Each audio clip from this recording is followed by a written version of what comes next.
Hello बच्चों, स्वागत है आप लोग का हमारे यूट्यूब चैनल प्रिपरेशन मंत्रा पे। हम लोग पिछले क्लास में एटॉमिक स्ट्रक्चर में हम लोग जो है रदरफोर्ड से एटॉमिक मॉडल यानी अल्फा स्कैटरिंग एक्सपेरिमेंट का डिस्कवरी के थ्रू होते हुए हम लोग बहुत सारे ऑब्जर्वेशन के आधार पे बहुत सारे कंक्लूजन किए थे या कंक्लूजन निकाले थे, जिसमें देखा गया था कि भाई एटम में न्यूक्लियस होता है सेंट्रल पोर्शन में। एटम का साइज़ न्यूक्लियस के साइज से 10 टू पावर 5 टाइम्स ग्रेटर होता है। एटम का वॉल्यूम न्यूक्लियस के वॉल्यूम से 10 टू पावर 15 टाइम्स होता है। उन्होंने कहा रदरफोर्ड साहब ने कि इलेक्ट्रॉन और न्यूक्लियस के बीच में यानी इलेक्ट्रॉन पे खासकर दो तरह का फोर्सेस काम करता है, एक अट्रैक्टिव फोर्स न्यूक्लियस के द्वारा और एक घूमने के कारण बाहर की तरफ एक फोर्स लगता है जिसको हम लोग सेंट्रीफ्यूगल फोर्स कहते हैं। यानी सेंट्रीपिटल फोर्स और सेंट्रीफ्यूगल फोर्स दोनों का उन्होंने बताया कि मैग्नीट्यूड सेम होता है, लेकिन डायरेक्शन अपोजिट होने के कारण आप लोग का रिजल्टेंट का वैल्यू 0 होता है। इसलिए इलेक्ट्रॉन ना अंदर की तरफ आता है ना बाहर की तरफ आता है। ठीक है,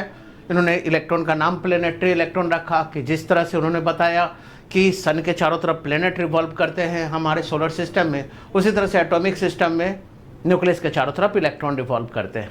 ठीक है, बहुत कुछ बताया इन्होंने, लेकिन अब वो समय आ गया जब इनके कंसेप्ट पे, इनके मॉडल पे सवाल उठना शुरू हुआ। बात कहाँ से शुरू करें, यानी डिमेरिट्स की अगर बात करें रदरफोर्ड एटॉमिक मॉडल का, तो बात शुरू यहाँ से होता है कि इनके जो भी मॉडल आप लोग का बनाया गया उसमें एनर्जी कंसेप्ट का अभाव था। एनर्जी कंसेप्ट का अभाव था का मतलब इन्होंने जो ये बात कही कि इलेक्ट्रॉन पे दो तरह का फोर्सेस काम करता है, एक अट्रैक्शन के कारण और एक उसके मूवमेंट के कारण यानी वेलोसिटी के कारण, यानी सेंट्रीपिटल फोर्स और सेंट्रीफ्यूगल फोर्स। और वहाँ पे इन्होंने कहा कि इलेक्ट्रॉन जो होते हैं वो अंदर और बाहर इसलिए नहीं जाते क्योंकि दोनों फोर्सेस का मैग्नीट्यूड सेम होता है और डायरेक्शन अपोजिट होने के कारण रिजल्टेंट का वैल्यू 0 होता है। इसलिए इलेक्ट्रॉन न न्यूक्लियस के अंदर जाता है न बाहर जाता है। तो यहीं से बात शुरू होता है। नील बोर साहब ने अपने कंसेप्ट के थ्रू इनसे अगर पूछा या ऐसे कहे कि उनसे पूछा कि भाई अगर आपके एटम को यानी रदरफोर्ड के एटम को अगर बाहर से एनर्जी दे दिया जाए तो क्या होगा। तो आप लोग को पता है कि अगर एटम को एनर्जी मिलेगा तो वो एनर्जी सब में बटेगा, इलेक्ट्रॉन को भी वो एनर्जी मिलेगा और इलेक्ट्रॉन का काइनेटिक एनर्जी बढ़ जाएगा। जैसे ही इलेक्ट्रॉन को काइनेटिक एनर्जी इलेक्ट्रॉन का बढ़ेगा तो उसका वेलोसिटी बढ़ेगा और वेलोसिटी बढ़ने से कौन सा फोर्सेस बढ़ेगा, सेंट्रीपिटल की सेंट्रीफ्यूगल, सेंट्रीफ्यूगल फोर्स mv²/r। तो इसका मतलब है कि जब सेंट्रीफ्यूगल फोर्स बढ़ जाएगा तो वैसे केस में इलेक्ट्रॉन कहां जाएगा, दूर, और सेंट्रीफ्यूगल और एनर्जी देते जाए। यानी एटम को हम अगर एनर्जी देते जाए तो क्या होता जाएगा, एटम को अगर एनर्जी देते जाए तो सेंट्रीफ्यूगल फोर्सेस बढ़ता जाएगा, उसका मैग्नीट्यूड बढ़ता जाएगा और इलेक्ट्रॉन न्यूक्लियस से दूर दूर दूर दूर दूर दूर और दूर होता चला जाएगा। यहां कोई दिक्कत नहीं, चलो भाई। लेकिन हम लोग जानते हैं कि अगर कोई एनर्जी गेन करेगा तो एनर्जी लूज भी करेगा। According to electromagnetic theory of radiation अगर हम लोग बात करें तो अगर वो एटम, ये तो ठीक है कि अगर वो एटम एनर्जी गेन करेगा तो उससे उसका काइनेटिक एनर्जी बढ़ेगा, इलेक्ट्रॉन का वेलोसिटी बढ़ेगा, उससे सेंट्रीफ्यूगल फोर्स बढ़ेगा और वो इलेक्ट्रॉन न्यूक्लियस से दूर होता चला जाएगा। ठीक है, लेकिन अगर बात करें कि अगर वो एटम एनर्जी लूज करे तब क्या होगा, गेन करे तो समझ में आता है कि गेन करेगा तो काइनेटिक एनर्जी बढ़ेगा, वेलोसिटी बढ़ेगा, सेंट्रीफ्यूगल फोर्स बढ़ेगा और इलेक्ट्रॉन जो है वो न्यूक्लियस के तरफ नहीं बल्कि न्यूक्लियस से दूर होता जाएगा, क्योंकि सेंट्रीपिटल फोर्स आप लोग को वो तो कांस्टेंट लग रहा है और सेंट्रीफ्यूगल फोर्स स्ट्रांग होगा तो वो तो बाहर की तरफ लेता जाएगा। लेकिन अगर वो एटम एनर्जी लूज करेगा तब क्या होगा, वो इलेक्ट्रोमैग्नेटिक रेडिएशन का शिकार हो गया तब क्या होगा। तो रेडिएशन का अगर शिकार होगा तो क्या होगा, एनर्जी लूज करेगा एटम, तो एनर्जी लूज करेगा तो इलेक्ट्रॉन का काइनेटिक एनर्जी कम होगा, इलेक्ट्रॉन का काइनेटिक एनर्जी कम होगा तो इलेक्ट्रॉन का वेलोसिटी कम होगा, वेलोसिटी कम होगा तो सेंट्रीफ्यूगल फोर्स कमजोर होता चला जाएगा और अगर सेंट्रीफ्यूगल फोर्स कमजोर होता चला गया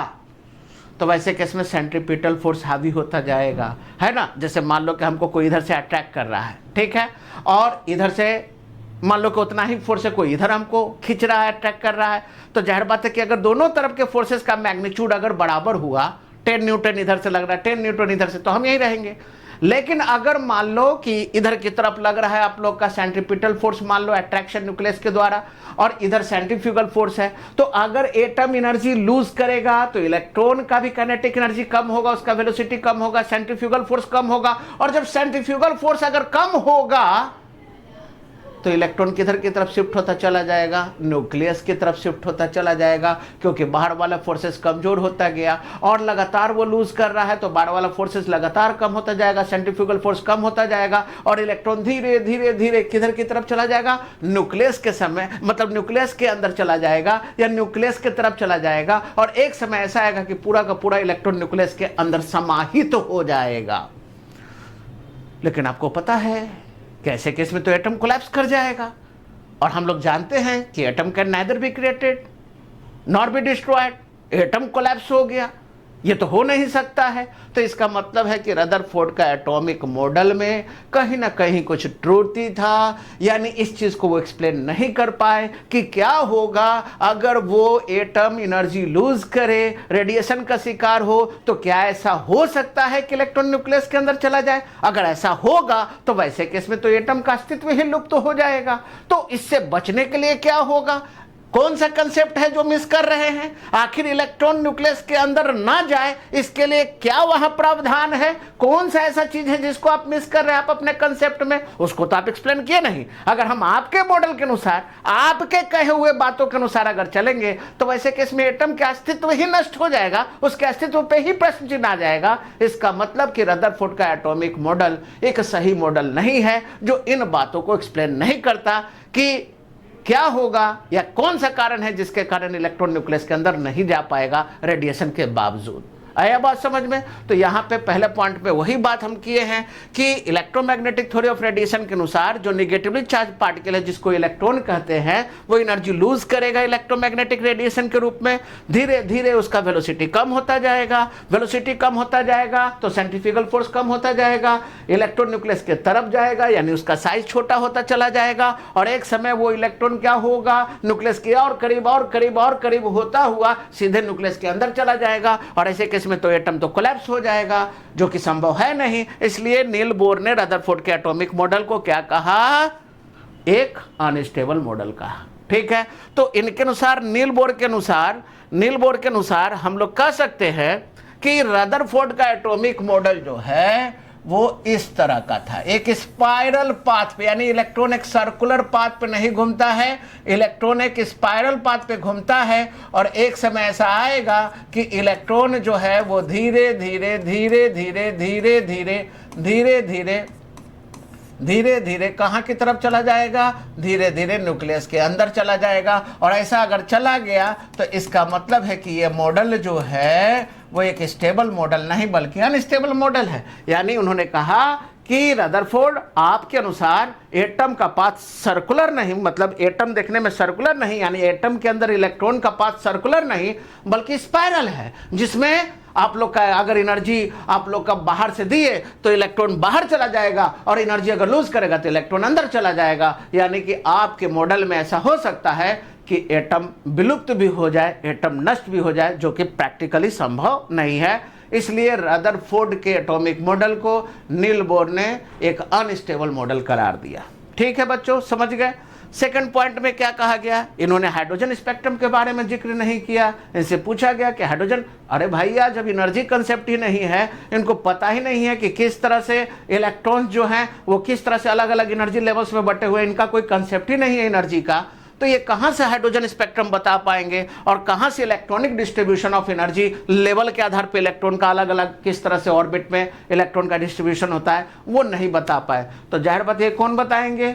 ये जो भी आप लोग का खामियां जो आप लोग नजर आ रहा है, इन खामियों को दूर करेंगे हमारा अगला कंसेप्ट। यानी हम लोग जो भी पढ़े उसके मेरिट्स को रखना है, और जो डिमेरिट्स आ रहा है उस डिमेरिट्स को दूर करेंगे अगले आने वाले मॉडल नील बोर के मॉडल में। लेकिन नील बोर के एटॉमिक मॉडल को समझने के लिए आपको समझना होगा प्लैंक्स का क्वांटम थ्योरी, क्योंकि पूरा का पूरा नील बोर का जो थ्योरी है वो प्लैंक्स क्वांटम थ्योरी पे ही आधारित है। और प्लैंक्स क्वांटम थ्योरी को समझने के लिए हमको मैक्सवेल क्लार्क का हम लोग का जो आप लोग का थ्योरी है वो भी समझना होगा, क्योंकि उसी को समझाने के लिए, यानी ब्लैक बॉडी रेडिएशन और फोटोइलेक्ट्रिक इफेक्ट को समझाने के लिए आया था आप लोग का प्लैंक्स क्वांटम थ्योरी। और इसी प्लैंक्स क्वांटम थ्योरी के आधार पे हमारा अगला मॉडल नील बोर का मॉडल टिका हुआ है। ठीक है, तो यहाँ पे हम लोग देख लिए कि हाइड्रोजन स्पेक्ट्रम नहीं बताया और it fails to explain the electronic distribution on the basis of energy level. तो ये कुछ खामियां थी जिसके आधार पे रदरफोर्ड के एटॉमिक मॉडल को रिजेक्ट कर दिया गया। तो आशा करते हैं कि आपको समझ में आया होगा इस चीज़ को, और इसी तरह के वीडियो को ज़्यादा से ज़्यादा देखने के लिए चैनल को लाइक कीजिए, वीडियो को सब्सक्राइब कीजिए।